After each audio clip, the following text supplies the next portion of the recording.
If you go somewhere with an expectant heart, God will show up every time. I went to a women's retreat last weekend and I always get what I need there.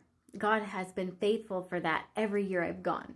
I'm Shelly with the God's Goodness podcast, by the way. Wouldn't you know it, I got there early this year and got what I needed before the activities even kicked off.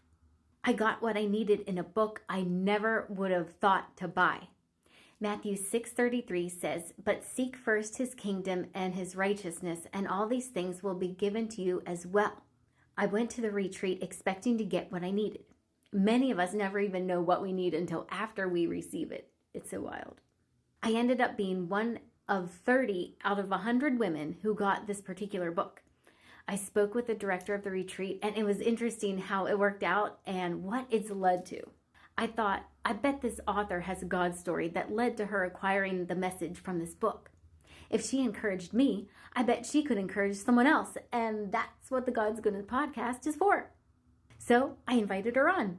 By the time the episode comes out, it will be 2025 though.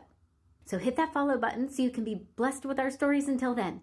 You can find the God's Goodness podcast in Spotify and Apple Podcasts and everywhere else podcasts are distributed. So remember, go into prayer or an activity with an expectant heart. Lean into God and you'll get what you need.